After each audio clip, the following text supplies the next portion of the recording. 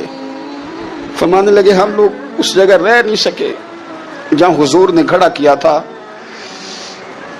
میرا استبل گھوڑوں سے بھر گیا ہے اور میرے گھر میں غلام بھی زیادہ ہیں. حالانکہ صحابہ کہتے ہیں کہ کچھ ایسا نہیں تھا, لیکن چند چیزیں جو موجود تھی ان پر بھی روتے تھے. اور فرماتے تھے نبی پاک صلی اللہ علیہ وسلم نے فرمایا تھا قیامت کے دن میرے زیادہ قریب وہ شخص ہوگا کہ جس طرح میں چھوڑ کے جا رہا ہوں قیامت میں مجھے اسی طرح ملے. فرمانے لگے میں اس طرح نہیں رہ سکا, سوچتا ہوں نبی پاک کو کیا منہ دکھاؤں گا, کیا منہ دکھاؤں گا کریم کو. رو رہے ہیں گھر میں بیٹھ کے, رو رہے ہیں. ملک شام میں نا طاعون کا مرض پھیل گیا. حضرت ابو عبیدہ وہاں تھے. حضرت عمر نے خط لکھا, فرمایا جلدی آ جاؤ, آپ سے مشورہ کرنا ہے. آپ سمجھ گئے کہ عمر نا مجھے یہاں سے نکالنا چاہتے ہیں کہ مجھے مرض نہ لگ جائے. جواب لکھا, کہنے لگے مجھے پتا ہے جو مشورہ آپ نے کرنا ہے, میں مسلمانوں کو اکیلا چھوڑ کے نہیں آ سکتا, میں لشکر کا سپہ سالار ہوں, کیسے آ جاؤں, میں یہی رہوں گا. حضرت عمر نے خط لکھا کہ پھر آپ جابیہ کی جانب بھی چلے جائیں, تھوڑے سے وہاں موسم ٹھیک ہے, وہاں تشریف لے گئے. طاعون جب پوری طرح پھیل گیا تو منبر پہ کھڑے ہو کے حضرت ابو عبیدہ بن جراح نے خطبہ دیا. فرمانے لگے اس مرض سے گھبرانا نہ, تم سے بہت پہلے جو صالح لوگ تھے, نیک لوگ تھے, وہ اس مرض کی وجہ سے وصال کر گئے. یہ نیک لوگوں کی موت کا سبب بنا ہے, لوگوں گھبرانا نہ. فرمایا کرتے تھے میں تو دعا کرتا ہوں مجھے بھی خدا کی رحمت سے حصہ ملے. آپ جمعے کی نماز مسجد اقصی میں پڑھنے جا رہے تھے تو رستے میں طاعون کا حملہ ہوا, وصال ہوا طاعون کے مرض سے. 10 مبشرہ صحابی, امین امت, 58 سال عمر. جنازہ حضرت معاذ ابن جبل نے پڑھایا اور فرمانے لگے لوگوں پتہ ہے تمہیں آج کون گیا ہے؟ آج وہ گئے ہیں جنہیں حضور نے امین امت کہا تھا. آج وہ ہستی اٹھ گئی جنہیں نبی کریم علیہ السلام نے امین امت فرمایا تھا. حضرت معاذ ابن جبل نے جنازہ پڑھایا تو کچھ دنوں میں حضرت معاذ ابن جبل بھی طاعون کے مرض سے وصال کر گئے. ان پر بھی یہ حملہ ہوا. ملک شام میں حضرت ابو عبیدہ بن جراح کا مزار پرانوار ہے. حضور سے فقر سیکھا, زندگی فقیری میں گزاری. ان لوگوں نے کسی مقام پہ بھی اپنے آپ کو حضور کی تعلیمات سے پیچھے نہیں کیا. عظیم لوگ تھے, ان کی زندگیوں کو پڑھیں, ان کے اقوال کو سنیں, ان کے ارشادات پر غور کریں. اور بڑے اعلیٰ ظرف تھے. حضرت خالد بن ولید گورنر تھے صوبے کے, جناب عمر فاروق نے ان کو معزول کر کے حضرت ابو عبیدہ بن جراح کو تعینات کر دیا. ان کو جب تعینات کیا تو ادھر جنگ جاری تھی, تو انہوں نے نا وہ تعیناتی کا جو رکا تھا وہ جیب میں ڈال لیا, بتایا ہی نہیں. جنگ ہوتی رہی. حضرت خالد بن ولید کو کسی اور نے بتایا تو فرمانے لگے بعد میں آپ نے مجھے بتایا کیوں نہیں؟ آپ فرمانے لگے کوئی جلدی تو تھی نہیں, حالانکہ گورنر بنا دیے گئے اور جنگ ہو رہی تھی. میں نے کہا چلو بعد میں بتا دیں گے, کوئی مسئلہ نہیں. ایک دفعہ حضرت ابو عبیدہ بن جراح کو معزول کر کے حضرت خالد بن ولید کو سپہ سالار بنایا گیا. آپ فرمانے لگے سن خالد, جتنی خوشی مجھے اپنے سپہ سالار بننے کی ہوئی تھی اس سے بڑھ کر تیرے بننے کی ہوئی ہے. کسی جگہ کسی عہدے کا لالچ نہیں, کسی جگہ کوئی دنیا داری نہیں, فقر فقیری درویشی سادگی حسن تھا, عشرہ مبشرہ لوگوں میں سے تھے. اللہ کے حضور دعا ہے مالک کریم سمجھنے کی توفیق عطا فرمائے.